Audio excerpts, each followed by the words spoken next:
Nous sommes jeudi 2 juin 2022 à la une de l'actualité. Coup d'envoi du brevet d'études du premier cycle session 2022 au Burkina Faso débuté aujourd'hui même. Sur l'ensemble du territoire national, ce sont plus de 260 000 candidats qui sont en lice pour l'obtention de ce diplôme. En plus des élèves ordinaires, ceux vivant avec un handicap prennent également part à ces examens de fin d'année. La question de la vie chère au Burkina Faso, la flambée des prix de produits de grande consommation, ainsi que le rapport annuel du ministère en charge de la fonction publique où des agents ont écopé de sanctions disciplinaires. Voilà entre autres sujets abordés lors du traditionnel Conseil des ministres tenu ce mercredi 1er juin 2022. Notons également que des nominations ont également été faites au cours de ce Conseil des ministres. Plus de détails dans quelques instants. 1er juin 1992 au 1er juin 2022, commémoration des 30 années d'existence pour l'un des piliers médiatiques du Burkina Faso. Il s'agit de nul autre que de Canal+. Retour sur 30 ans d'histoire pleine d'épreuves, de richesses et de découvertes. Une célébration qui a servi de cadre pour Canal+ Burkina d'inaugurer sa boutique rénovée au quartier Koulba dans la ville de Ouagadougou. Voilà pour les titres du jour. Je vous souhaite à toutes et à tous la bienvenue. BEPC session 2022, direction le lycée Nelson Mandela, où le chef du centre de composition a procédé ce matin même au lancement des épreuves du brevet d'études du premier cycle. À noter que ce centre enregistre plus de 1500 candidats composés de 4 jurys. En plus des élèves ordinaires, le centre a accueilli des élèves vivant avec un handicap. Toutefois, selon Alexandre Bellem, le premier responsable du centre, toutes les conditions ont été mises en œuvre afin de permettre à ces élèves handicapés, auditifs, visuels, moteurs et autistes de pouvoir passer les épreuves en toute sérénité et dans de meilleures conditions. Reportage signé Mami Triana Kamabou. Il est 6h30 au lycée Nelson Mandela, un des centres de composition des épreuves du brevet d'études du premier cycle BEPC. Appel et vérification de pièces d'identité par les surveillants pour assurer de l'authenticité des documents des candidats. Voici les premières étapes auxquelles sont soumis les élèves. Une fois dans la salle de composition, les surveillants passent en revue les règles et conduites à tenir. Aux environs de 7h30, le chef du centre a procédé au lancement officiel des épreuves du BEPC en ouvrant cette enveloppe hermétiquement fermée. La dictée est la première matière composée par ses élèves. 1525 candidats sont enregistrés dans ce centre composé de 4 jurys. Ça se passe bien. On a pu lancer, vous avez constaté. Voilà, il y a des cas d'absents, comme on l'a dit. Bon, peut-être s'il y a des difficultés qu'on a pu énumérer au début, c'est par exemple les candidats qui étaient perdus, peut-être qu'ils n'arrivaient pas à retrouver les salles, ou même qui ne sont pas de ce centre-là. Bon, qu'il fallait essayer de voir et puis orienter. Donc en dehors de ça, je crois que tout se passe bien, vu qu'on a pu faire le lancement. En plus des élèves dits ordinaires, les élèves vivant avec un handicap prennent également part à ces examens de fin d'année. Et cette année, ils sont 13 selon le premier responsable du centre. Selon toujours Alexandre Bellem, toutes les conditions ont été mises en œuvre afin de permettre à ces élèves handicapés auditifs, visuels, moteurs et autistes de passer les épreuves dans de meilleures conditions. Ici, en fait, c'est la particularité, c'est une dictée à trous, comme on le dit. Et voilà, il y a la dictée normale pour les autres candidats et les candidats spéciaux. Voilà, il y a une épreuve, j'allais dire spéciale en fait conçue à cet effet qui s'appelle dictée à trous. Vous avez observé au lancement. Voilà. D'abord, comme je l'ai dit, si nous avons jugé nécessaire de leur attribuer une salle à part entière, c'est pour s'assurer que voilà, tout va bien se passer. Les consignes également ont été données aux surveillants. Et là, vous avez une particularité, ils ont un interprète, voilà, une dame, donc j'allais dire une interprète. Donc, vous veillez à ce qu'en tout cas, ils composent dans les meilleures conditions.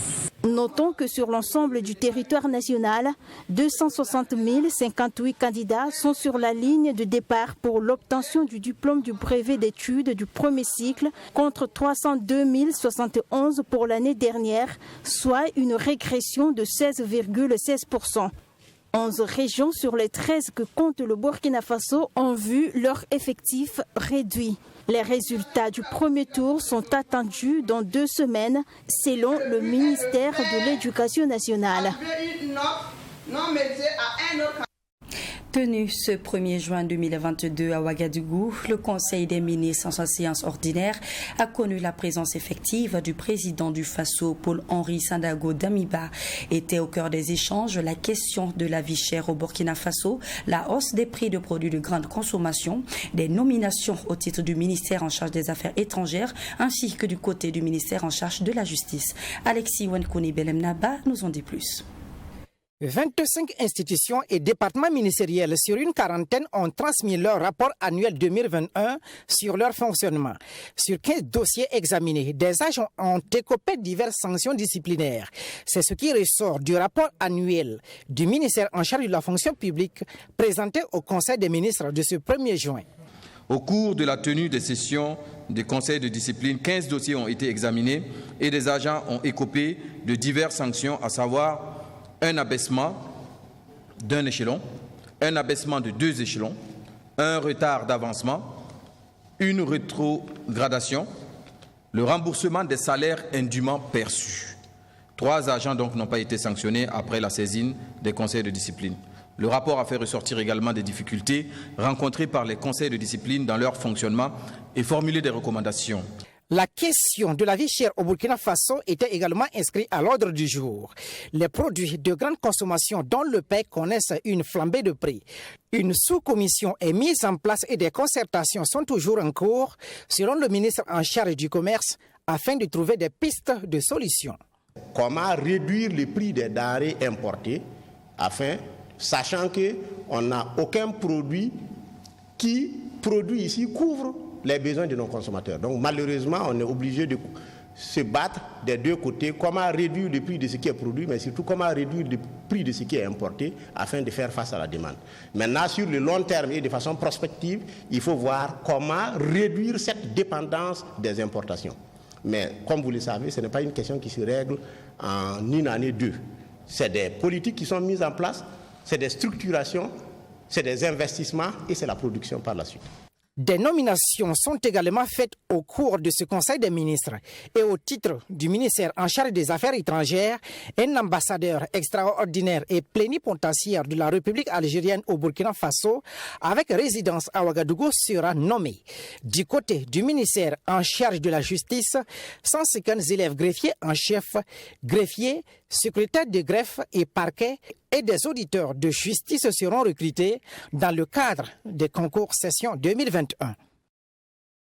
Et puis, selon l'Organisation mondiale de la santé, le tabagisme constitue la 2e cause de décès dans le monde avec 6 millions de morts par an, donc 600 000 non-fumeurs, un chiffre qui parle de lui-même et qui pourrait atteindre 8 millions d'ici 2030. Et au Burkina Faso, selon le rapport 2017 de Tobacco Atlas, 4 800 personnes meurent du tabac, dont 1 300 non-fumeurs.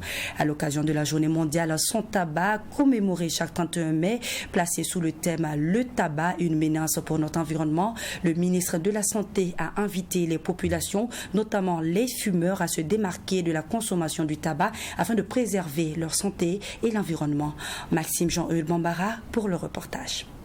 Selon le rapport 2017 de Tobacco Atlas, le tabac tue 4 800 personnes par an, dont 1 300 non-fumeurs au Burkina Faso. Du côté de l'Organisation mondiale de la santé, le tabagisme est considéré comme la 2e cause de décès dans le monde, avec plus de 6 millions de morts par an, dont plus de 600 000 non-fumeurs.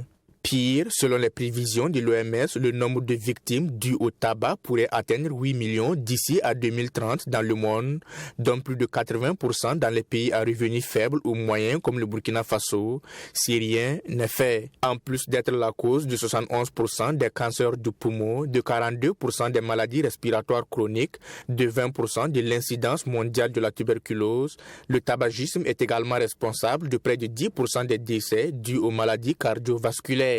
Le tabac se révèle donc comme un véritable bourreau pour les fumeurs exposés également au risque de stérilité. En Afrique, plus de 295 000 Africains meurent chaque année du tabagisme, selon le rapport du Tobacco Atlas. Dans son message à l'occasion de la Journée mondiale sans tabac commémorée chaque 31 mai, le ministre de la Santé et de l'Hygiène publique a indiqué que les sujets jeunes de 30 à 44 ans du sexe masculin sont les plus touchés, avec une prévalence de 11,5%. Par ailleurs, les données de l'enquête STEP réalisée en 2021 montrent que la prévalence générale du tabagisme chez les adultes est de 9,1%. Le tabac, une menace pour notre environnement, c'est le thème de la commémoration de la Journée mondiale sans tabac, édition 2022. Un thème qui interpelle sur les conséquences du tabac sur l'environnement, notamment avec l'action des industries du tabac qui contribuent au changement climatique. Selon les données de l'OMS, environ 3,5 millions d'hectares de terre sont détruits chaque année dans le monde pour y cultiver du tabac, contribuant ainsi à la déforestation. Occasion pour le ministre de la Santé, Robert Kargougou, d'inviter la population, notamment les fumeurs, à se démarquer de la consommation du tabac et de tout autre produit connexe pour protéger leur santé et l'environnement. Direction l'école doctorale des lettres, sciences humaines et communication de l'université Joseph Kizerbo qui a procédé ce 1er juin à la dédicace des 2 meilleures thèses. Il s'agit de celle de Ibraogo Kaboré du département de lettres modernes dont les travaux ont porté sur l'analyse sémio-pragmatique de signalétique commerciale urbaine cas de Ouagadougou et de Chantal Karambiri dont la thèse est intitulée Variabilité climatique et gestion des ressources en dans le bassin versant du Sourou au Burkina Faso. Un troisième ouvrage de recherche également a été publié, celui du collectif de 16 articles de différents auteurs qui abordent les questions d'insécurité et de l'incivisme en Afrique, regard croisé. Sans plus de commentaires, je vous laisse découvrir ce reportage de Michael Tougri. C'est une tradition respectée ici à l'école doctorale des lettres, sciences humaines et communication de l'université Joseph Kizerbo. Les 2 meilleures thèses pour cette année 2022 ont été dédicacées. Objectif, selon le président de cette école doctorale, promouvoir les résultats de recherche des étudiants, mais aussi valoriser l'excellence des recherches dans le domaine académique. Chaque année, nous avons environ une trentaine de thèses qui sont soutenues au sein de l'école doctorale. Nous essayons de sélectionner parmi ces thèses une thèse en lettres et puis une thèse en sciences humaines. Et dans ce cas, en sciences humaines, c'était la thèse de Karambiri Chantal, une thèse qui a été soutenue au département de géographie. Et la seconde thèse qui a été publiée, c'est une thèse en sémiotique qui a été soutenue au sein du département des lettres modernes. L'objectif poursuivi par cet ensemble de productions scientifiques, c'est vraiment de faire connaître l'ensemble des recherches qui sont produites au sein de l'école doctorale. C'est également en tout cas l'occasion de faire la promotion aussi des thèses qui sont soutenues au sein des écoles doctorales pour montrer que vraiment il y a du travail qui se fait. Les 2 lauréats dont les travaux de recherche ont retenu l'attention du jury, Ibraogo Kaboré dont les travaux de recherche ont porté sur l'analyse sémio-pragmatique des signalétiques commerciales urbaines cas de Ouagadougou et le second ouvrage publié porte sur la variabilité climatique et gestion des ressources en eau dans le bassin versant du Sourou au Burkina Faso dont l'auteur est Chantal Karambiri. Contente parce que ma thèse a été choisie parmi les thèses soutenues en sciences humaines en 2017. Je remercie l'école doctorale pour ce choix. Ces changements climatiques ont des impacts sur les ressources en eau. Pourtant, nous savons que la zone du Sourou est une zone à forte potentialité d'aménagement hydro-agricole. Et pour avoir fait des études en 2010 sur les phénomènes de comblement de la retenue d'eau du Sourou, j'ai vu que la retenue d'eau était comblée. Donc je me suis dit qu'il faut anticiper pour produire des résultats, pour permettre la réalisation des aménagements. Le dernier ouvrage publié par l'école doctorale des lettres, sciences humaines et communication de l'université Joseph Kizerbo est un ouvrage collectif. Une participation de plus d'une cinquantaine d'auteurs, dont 16 articles ont été retenus. L'ouvrage collectif dédicacé traite des questions de l'insécurité et de l'incivisme en Afrique, regard croisé.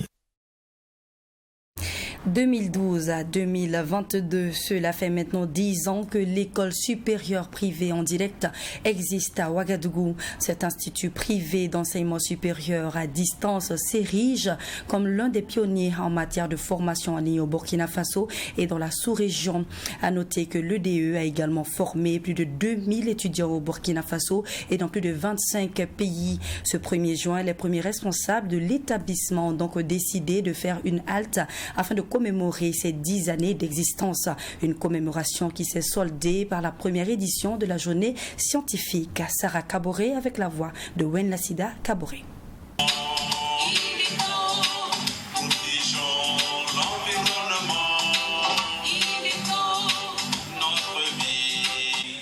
C'est dans cette ambiance conviviale que l'école supérieure privée en direct a commémoré ses 10 ans.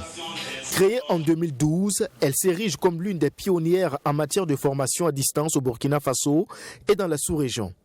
Ce 1er juin, premier responsable de l'établissement, acteur de l'enseignement secondaire et de la recherche scientifique, étudiants et anciens étudiants se sont retrouvés pour commémorer cet anniversaire. En 10 ans, l'EDE a obtenu plusieurs distinctions telles que le prix Award du meilleur service en ligne et le prix de la meilleure coopération du réseautage des grandes écoles. L'école bénéficie également de l'accréditation de certains de ses diplômes par le CAMES. Et c'est un motif de satisfaction pour la directrice générale. Nous sommes à l'âge de l'adolescence, je dirais que c'est le bel âge. Et pour une structure déjà dépassée 3 ans, 5 ans, c'est une fierté. Et atteindre 10 ans, ça alors, on est vraiment fiers.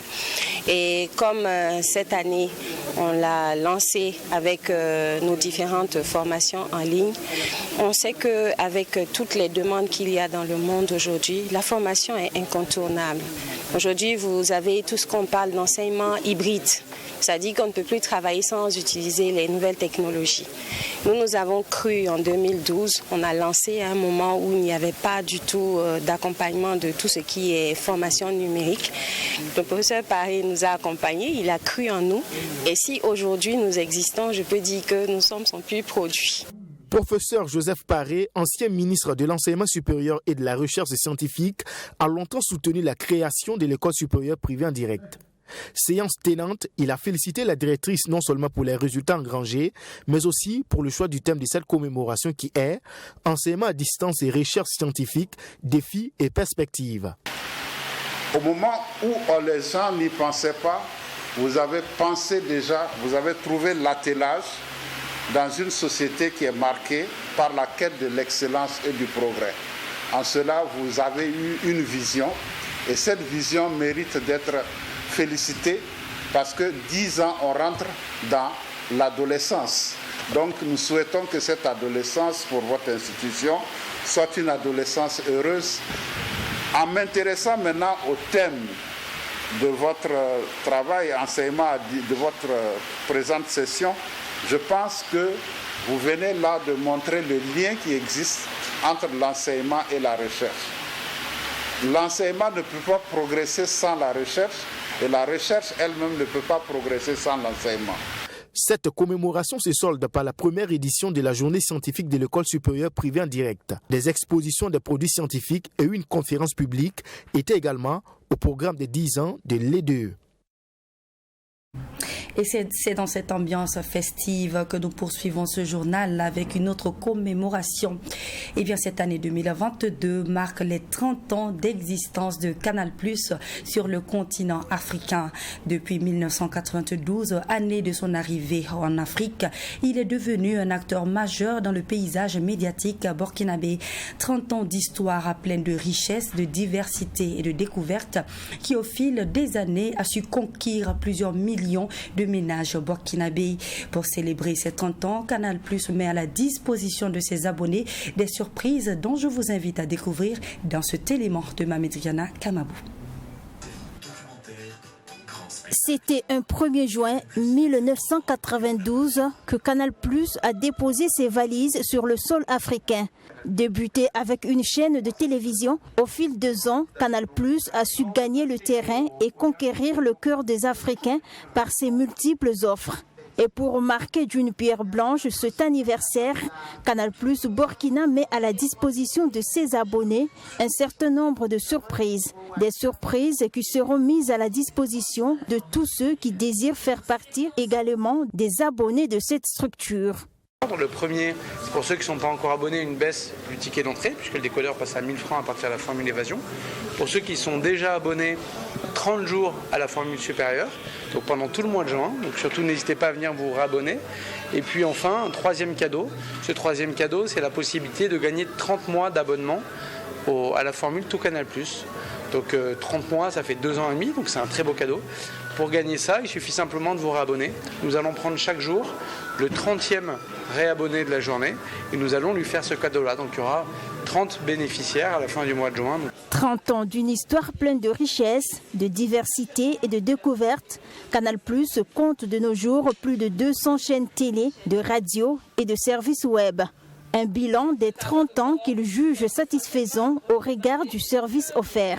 Le bilan qu'on peut tirer, c'est qu'on est très heureux d'être là, que notre nombre d'abonnés continue de croître, donc les gens continuent d'aimer nos programmes. Nous, on essaie à notre niveau d'être toujours à l'écoute pour savoir de quoi ont besoin les gens, qu'est-ce qu'ils aiment. On espère que jusqu'à présent, on leur donne satisfaction puisqu'ils continuent de regarder nos chaînes. On en est très contents et donc on est heureux de partager cette tranche de vie avec tous les Burkinabés. Canal+ promet d'apporter plus de diversité dans ses programmes pour les années à venir. Et dans l'optique de se rapprocher davantage de la population burkinabé, Canal+ a décidé de renforcer son programme social. La célébration de ce 30e anniversaire a servi de cadre pour Canal+ Burkina d'inaugurer sa boutique rénovée au quartier Koulouba de la ville de Ouagadougou.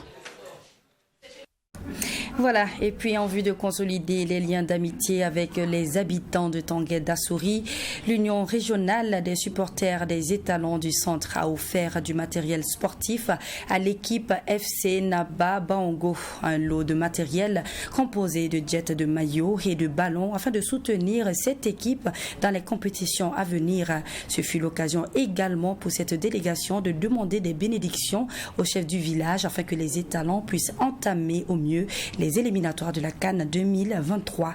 À Sami Touré pour le reportage. C'est au quartier Kolognaba de Tanguy-Dassouri que le président de l'UNCE Centre, accompagné d'une délégation d'au moins 8 personnes, est allé faire un don de matériel sportif. Un don composé d'un jeu de maillot et des ballons en guise de remerciement et de fidélité envers ce village qui soutient depuis plus de 10 ans les activités de l'UNCE Centre. Un ancien supporter de l'EFO qui est à Tanguy-Dassouri qui m'avait demandé des maillots pour son équipe. Donc nous avons trouvé bon aujourd'hui de venir lui rendre visite et lui donner les ballons et plus les maillots. L'attente est que, comme c'est des joueurs, c'est à eux de se montrer. De toute façon, je pense que chacun choisit son métier. S'ils ont choisi leur métier, c'est être performant, bon, pour que les équipes aussi puissent les enrôler. Et c'est FC Naba Bongo de Kolognaba qui a bénéficié de ce matériel combien important pour eux. Selon le capitaine, ce matériel arrive à point nommé, l'équipe étant engagée dans plusieurs compétitions. On n'avait pas ces maillots, mais comme on a eu là, donc on peut dire merci, bon Dieu, on vous remercie parce que ces maillots-là vont nous servir. 2 jeux de maillots avec 4 ballons, c'est bon. Mais je suis sûr qu'avec ces maillots-là, peut-être que l'année prochaine ou dans peu de temps, vous allez venir nous rendre visite encore. Et ça sera plus que ça encore. Donc avec ça, on va prier le bon Dieu que l'équipe, que Dieu n'a qu'à faire avancer l'équipe, amener la paix aussi dans l'équipe pour que l'équipe avance mieux que ça. La délégation de l'UNCE Centre, en vue de consolider les liens, est allée rendre visite au chef de village. Étant un fervent supporter de l'étoile filante de Ouagadougou, celui-ci a salué les efforts des Bleus Blancs lors de cette saison sportive et a apprécié positivement la démarche de la délégation de l'UNCE Centre.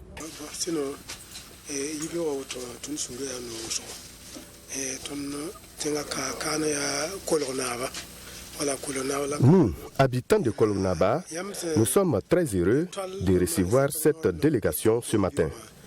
Nous remercions cette délégation pour ses dons. Les mots nous manquent pour exprimer notre joie.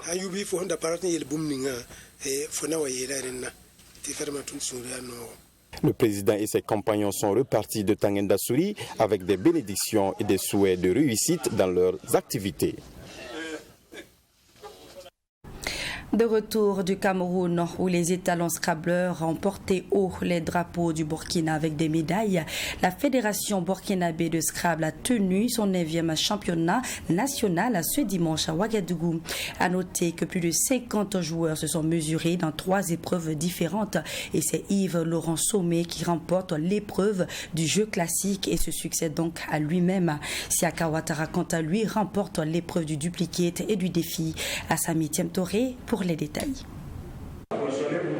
3 épreuves étaient en compétition, à savoir le jeu le plus populaire qui est le Scrabble classique, l'épreuve élite ou le duplicate et l'épreuve de démonstration qui est le jeu de défi. Pour le jeu de défi, 26 joueurs se sont inscrits. Durant 1 minute 30, chaque compétiteur, à l'issue des lettres choisies par le jury, doit trouver un mot. Ainsi, les 26 joueurs se lancent pour le premier jeu. À l'issue du temps réglementaire, 12 joueurs ont trouvé le bon mot, graben, qui est un emprunt à l'allemand graben, qui signifie fossé. Au bout de 6 jeux, il ne reste que 3 joueurs. Pour ce jeu, il fallait trouver le mot abîmé. Et seul Siaka Ouattara a pu le faire. Il remporte cette épreuve et se dit très fier. La compétition, je peux vous dire que ça m'a favorisé. Certainement, cette année, ça a été pour moi, c'est tout. Tous les joueurs qui sont ici le mériteraient aussi. Mais Dieu m'a choisi cette année. C'est tout ce que je peux vous dire. Voilà. Nous avons presque le même niveau, hein. Ça je ne te mens pas. Mais si la chance te sourit, c'est ça quoi. Siaka Ouattara, en plus de cette épreuve, remporte le duplicate et est également en finale pour la 3e épreuve, le jeu classique. Pour ce face-à-face avec Yves Laurent Sommet, il faut impérativement 2 jeux gagnants pour remporter la partie. Au premier jeu, Yves Sommet prend le dessus et s'impose par le score de 388 à 284. Se sentant menacé, Siaka se concentre et remporte le 2e jeu par le score de 480 à 374. Il faut faire recours au 3e jeu pour départager les 2 compétiteurs. On assiste à une partie très tendue et à la fin, c'est Yves qui est fait champion avec un score de 443 contre 343 pour Siaka et dit être content d'avoir pu renverser son maître. Très content parce que là j'affrontais mon maître, celui qui m'a vraiment beaucoup appris dans la discipline. Et je suis vraiment content de le battre. L'an passé, j'ai eu la chance d'être champion. Cette année encore, je suis vraiment ravi. Je crois que c'est la première fois au pays et j'espère continuer sur cette lancée. Je pense que c'est en matière de Scrabble, c'est la discipline dans laquelle j'excelle le mieux. Voilà, donc j'ai gardé mes atouts. Et puis bon, quand il y a aussi de la baraka, beaucoup de chance, voilà, je pense qu'en combinant tout cela avec beaucoup de concentration et d'assiduité, Dieu merci, ça a payé. Un bilan satisfaisant pour les premiers responsables après avoir remporté des médailles il y a quelques jours au championnat d'Afrique de Scrabble francophone au Cameroun et d'avoir pu organiser le championnat national. Vraiment, c'est un bilan très satisfaisant à tous les niveaux et dans toutes les disciplines. Vous avez constaté comment ça s'est passé au défi au moins, vous avez vu. Donc le niveau y est, l'engagement y est, l'ambiance y est. Donc je peux dire que nous sommes très satisfaits de ce 9e championnat qui montre encore une fois de plus que le Scrabble burkinabé compte désormais sur la sphère continentale et internationale. Félicitations à la Fédération burkinabé du Scrabble, qui est l'une des premières fédérations, vous le savez, a tenu donc, en tout cas sur Paris, celui d'organiser donc le championnat national. C'est un championnat national qui arrive dans un contexte, j'allais dire, de victoire. Victoire parce que, vous le savez, la fédération a représenté dignement notre pays au championnat d'Afrique, au récent championnat d'Afrique, donc de Scrabble francophone qui s'est déroulé à Yaoundé. Justement, j'ai été donc, j'allais dire, l'œil et les oreilles de M. le ministre parce qu'il était le chef de mission, donc j'ai accompagné cette délégation et j'ai été donc témoin vraiment du sacre de nos représentants à cette compétition. C'est donc la fin de la saison pour la Fédération burkinabé de Scrabble et rendez-vous est donné pour la saison prochaine. Comme quoi, messieurs, dames, dans la vie, la seule chose qu'on est sûr de ne pas réussir est celle qu'on ne tente pas. Je vous quitte sur cette citation de Paul-Émile Victor, tout en vous souhaitant de passer une excellente suite de journée.